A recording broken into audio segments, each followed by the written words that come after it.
नमस्कार, आप सभी का स्वागत है हमारे नेशनल संगम में। आज मैं अपने स्टूडियो में बैठकर इस बात की चिंतन कर रहे हैं कि उत्तर प्रदेश इतने बड़े राज्य में क्या कुछ चल रहा है। जैसे चुनाव आते हैं वैसे ही धर्म, जात और मजहब को लेकर कहीं ना कहीं सियासत गर्म होती नजर आती है। क्या ये मुद्दे जो लोगों के बीच में हैं, सड़क, पानी, शिक्षा, रोजगार, बेरोजगारी, महंगाई, इन मुद्दों पे चुनाव क्यों नहीं होते?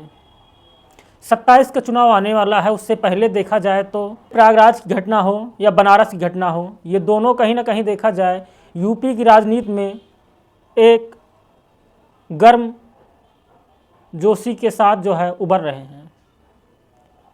देखा जाए बीजेपी सरकार को जो है लाने के लिए जो है हिंदुत्व का चेहरा योगी आदित्यनाथ को बनाया जाता है, और जब हिंदुत्व की बात आती है तो कहीं ना कहीं देखा जाए तो आज प्रयागराज हो या फिर बनारस,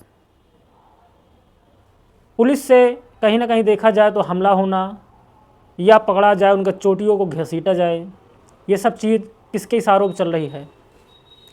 इसी सब बातों को लेकर हम जो है आज शाम को जो है पब्लिक के बीच में गए तो पब्लिक ने क्या कुछ कहा है उसको हम आपको सुनवाते हैं। उससे पहले उन्होंने क्या बोला है आपको हम बता दें। उन्होंने कहा कि दिल्ली और उत्तर प्रदेश की सरकार में जो है आपस में टकराव की वजह से आज ये उत्तर प्रदेश का ये हाल हो रहा है। कोई कह रहा है कि नरेंद्र मोदी ने बोला कि हम तो पठान के बेटे हैं, तो कोई बोल रहा है कि नहीं, सनातन तो एक वो है, यहाँ तो राजनीति सिर्फ होगी हिंदू मुस्लिम पे होगा, ठाकुर ब्राह्मणों को लड़ाया जाएगा, दलित पिछड़ों को लड़ाया जाएगा, यहाँ राजनीति इस पे होगी। लेकिन सोचने वाली ये बात होगी कि जिस तरीके से देखा जाए महंगाई बढ़ रही है, लोगों को खाने के लिए जो है 2 टाइम का खाना नहीं मिल रहा है।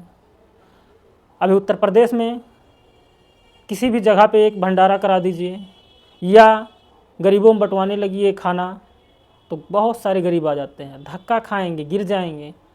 क्यों? क्योंकि उन्हें खाना नहीं मिल रहा है। महंगाई इतनी है।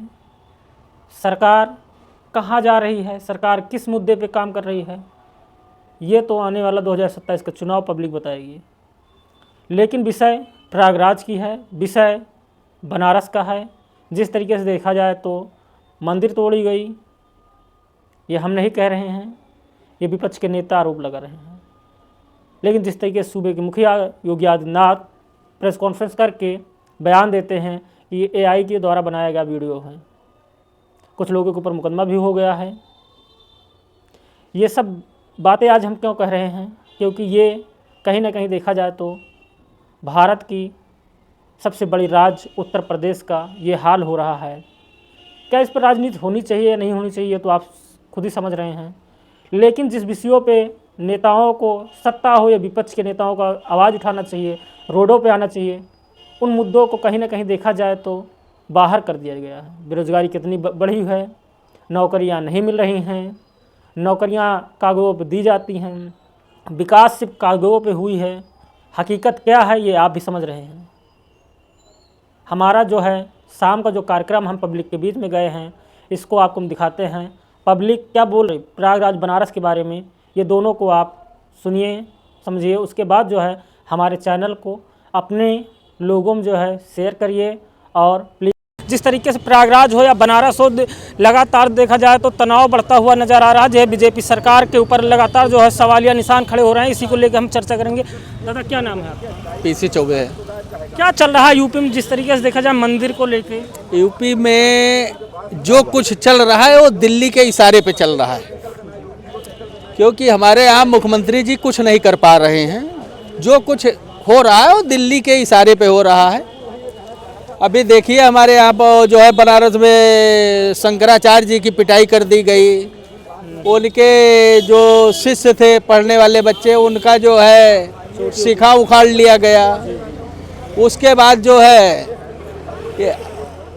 बेचा जा रहा है देश को मुद्दा भटकाने के लिए। मलाई कोई और खा रहा है, बदनाम कोई और हो रहा है। योगी आदित्यनाथ की एक छवि थी कि ब्राह्मणों की या फिर सनातनी हैं, इस चेहरे को उनको लाया गया, तो ये चेहरा भाई इसमें योगी आदित्यनाथ जी क्या कर सकते हैं हमको बताओ। जब दिल्ली से कोई डायरेक्ट डीलिंग होगी तो योगी जी का उसमें कहाँ से वो आ गया। और योगी का कोई मतलब नहीं है, योगी को पता नहीं होगा कि शंकराचार्य की पिटाई होने वाली है। ये सब बहुत बड़ी साजिश रची जा रही है। योगी सवाल तो यूपी पुलिस और यूपी सरकार पे लग रहा है ना। योगी जी को हटाने की एक साजिश दिल्ली से चल रही है और योगी जी कुर्सी छोड़ नहीं रहे हैं। अभी आप देखे होंगे जब मोदी जी आए थे तो जितने थे जो है पार्टी के सब हाथ जोड़े खड़े हो गए और योगी जी ने ऐसे करके खड़े थे। तो क्या चल रहा है हमको बताओ ना, आप उससे अंदाजा नहीं लगा पाए। और उधर मैसेज भी दिलवाते हैं प्रधानमंत्री कि हमारे बोस जो है वो राष्ट्रीय अध्यक्ष जो बने हैं वो हमारे बोस हैं। मैं 4 साल बाद जो है इंतजार करके इनको कमरे में बंद किया था, अब खोल करके लाया हूँ जब चुनाव आने वाला है। तो ये हमारे बोस हैं। योगी जी आप हमको अपने ये जो प्रदेश अध्यक्ष बनाए गए हैं इनको आप अपना बोस मानिए और नहीं तो कुर्सी छोड़ दीजिए।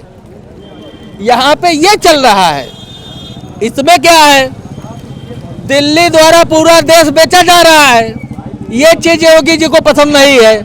वो ईमानदार नेता है, वो चीज हमारे योगी आदित्यनाथ जी को गलत चीज बर्दाश्त नहीं है।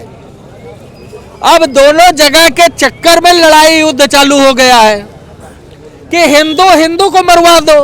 यहाँ ये होगा कि भाई बाबा योगी आदित्यनाथ की सरकार है और जो है यहाँ साधु संतों का जो है सखा नोचा गया, तो इसका मैसेज तो पूरे भारत में जाएगा ना। अब बदनाम कौन होगा, नाम किसका आएगा, जो प्रदेश का मुख्यमंत्री होता है। तो 27 में इसका फायदा किस पार्टी को ज्यादा होगा? यार 27 में दिल्ली सरकार चाह रही है उत्तर प्रदेश से योगी जी हार जाए, सरकार न बने। क्या बात कर रहे हो तुम? वो लोग खुद ही चाह रहे हैं कि ये ऐसे तो मुख्यमंत्री कुर्सी छोड़ेंगे नहीं, तो इनको चुनाव में हरा दो। जिस तरीके से फेस देखा जाए तो योगी आदित्यनाथ का बनाया गया 22 में और 27 का जो है, क्या फिर मुख्यमंत्री का फेस कोई और हो? देखो फेस जो है देख करके आप पुतला बैठा दोगे, उसको कोई पावर नहीं होगा। ऐसा शासन नहीं चलता है। आज बताइए सब विभाग के अधिकारी बेलगाम हैं। इतना भ्रष्टाचार, इतना गुंडाई, इतना जो है भ्रष्टाचार बचा हुआ है, थाने से लेकर के कलेक्टरी तक, कलेक्टरी से लेकर के मुख्यमंत्री कार्यालय तक, तो सब भ्रष्ट अधिकारी बैठे हुए हैं, मनमानी कर रहे हैं, सरकार को बदनाम कर रहे हैं। और बाबा जी से कहते हैं बाबा जी राजपाट बढ़िया चल रहा है, आप एक दोना मलाई खा लीजिए। तो ये लोग मलाई ला करके बाबा खिला देते हैं। ना कोई विधायक बाबा से मिलने पाता, ना कोई मंत्री मिलने पाता जो कि सही बात बता सके कि क्षेत्र में क्या हो रहा है, जनता के साथ क्या हो रहा है। ये बात माननीय मुख्यमंत्री तक का जो है जाती नहीं है। आप सबकी भी नाराजगी भी हो जाएगी। अब तो आप 24 ही हैं, तो आप भाई हम खुदा वोट नहीं देंगे, अपने जिंदगी में नहीं वोट दूंगा भाजपा को। एक बार हमसे गलती हो गई, लेकिन जब से प्रधानमंत्री जी कह दिए कि मैं पठान का बच्चा हूँ, अब हमको डाउट हो गया है। वो हिंदू नहीं है, हिंदू के नाम पे वोट लेते हैं और हिंदुओं को मरवाते पिटवाते हैं। इसलिए मैं भाजपा को अपने जिंदगी में वोट नहीं दे सकता हूँ। चलिए, और लोग हैं, क्या नाम है? एसके सिंह। क्या चल रहा है आजकल यूपी में? जो है देखा जाए तो मंदिर हो या फिर राम भद्राचार्य हो, मतलब जगत गुरु, तो सर्टिफिकेट मांग रहे हैं आजकल सब। देश में शीत युद्ध होने की संभावना बिल्कुल तस्वीर छाप हो रही है। धर्मों के नाम पर, जातियों के नाम पर, संविधान के नाम पर, आस्था के नाम पर, व्यवस्था के नाम पर एक तरह से अंदर अंदर शीत युद्ध तैयार हो रहा है। और इस शीत युद्ध का परिणाम क्या होगा, वो राजनीतिक जो पार्टियां हैं उसको इसी में भुनाने में, अपने अपने बहती गंगा में हाथ धोने के लिए तैयार हैं सब। अभी जो तत्कालिक जो आप मुद्दा देखे हैं प्रयागराज वाला, इस मुद्दे की जो वास्तविकता है और जो सामने बताया जा रहा है लोगों के मुंह से, कौवा कान ले गया तो लोग कौवे के पीछे दौड़ते, कान नहीं चेक करते कि मेरा कान है कि नहीं है। आजकल की ये राजनीति में कुछ हवा दे दो कोई भी बात की तो कौवा कान लेकर गया तो अपना कान नहीं चेक करें कि मेरा कान है कि नहीं है, कौवा के पीछे दौड़ जाएंगे। वहाँ की जो वास्तविक स्थिति है, जो वहाँ के आप जैसे लोग, मीडिया कर्मी लोग जो वहाँ रहे हैं, पुलिसकर्मी रहे हैं, अन्य श्रद्धालु रहे हैं, सिर्फ वहाँ पर पूज्य गुरुदेव आचार्य जी, शंकराचार्य जी नहीं रहे हैं, उनके शिष्य ही नहीं रहे, वहाँ पर अन्य श्रद्धालु भी रहे और कम से कम 1.5 से 2 करोड़ मौनी अमावस्या के दिन और दूसरे तीसरे दिन तक लोग वहाँ पर उपस्थित रहे गंगा स्नान के लिए, संगम स्नान के लिए। तो वहाँ से सिर्फ एक पूज्य आचार्य शंकराचार्य जी की बात नहीं थी, 1.5-2 करोड़ लोगों की, परिवारों की बात थी वहाँ पर। तो वहाँ पर अव्यवस्था न फैले, इसलिए वहाँ पर ऐन मौके पर पूज्य शंकराचार्य जी आए हैं और उनकी पालकी वहाँ तक ले आई गई है जहाँ पर वीवीआईपी लोग आते हैं। इसके बाद बोल दिया गया कि महाराज जी, आदि गुरु शंकराचार्य जी महाराज जी, यहाँ से आप पैदल उतर के स्नान कर लीजिए।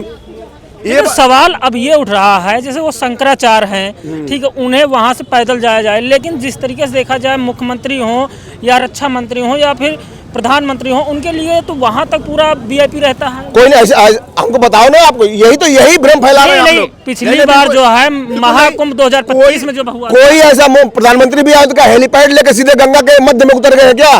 पुष्पक विमान से आए थे? सभी लोग 4 कदम पैदल चले ही चले हैं। वो प्रोटोकॉल की व्यवस्था है, प्रधानमंत्री आएगा, मुख्यमंत्री आएगा या शंकराचार्य जी आएंगे तो प्रोटोकॉल के अंतर्गत ही आते हैं। वीवीआईपी कोई सेलिब्रिटी आएगा तो वो आएंगे, वहाँ पर प्रोटोकॉल रखा जाएगा। ऐसा कोई भेदभाव नहीं किया गया है शासन तंत्र के द्वारा। हाँ, लेकिन वहाँ पर जो इस तरह का दुर्बर्ताव या भाषाएं बदल के अभद्र भाषाओं का प्रयोग किया गया है, उनके बटुक शिष्यों के साथ जो क्रूरता दिखाई गई है, वो गलत है, वो निंदनीय है। वो शासन तंत्र को उस पर सख्ती दिखाना चाहिए और अब अगर उसमें दोषी पाए गए तो उनके खिलाफ कार्रवाई होनी चाहिए, क्योंकि ये मामला आस्था का है, वो भी सनातन के आस्था का मामला है। इस देश में रहकर, भारत में रहकर और सनातन के साथ खिलवाड़ किया जाए, भावनाओं से खेला। सनातन को लेके ही यूपी में सरकार बनी है। बिल्कुल, इसीलिए पुनः सरकार बनेगी। सरकार पुनः सनातन के ही नाम पर बनेगी, उत्तर प्रदेश में और केंद्र में भी। उसमें कोई दूरा नहीं, कोई शक शुबा नहीं है, बिल्कुल नहीं। लेकिन ये बार बार अगर भावनाओं से खेला जाए तो ये हम लोग आगाह करना चाह रहे हैं कि बार बार अगर हमारी भावनाओं को ठेस पहुंचाएंगे, हमारी आस्था से खेलेंगे तो चढ़ाया गया तो उतार भी दिया जाएगा।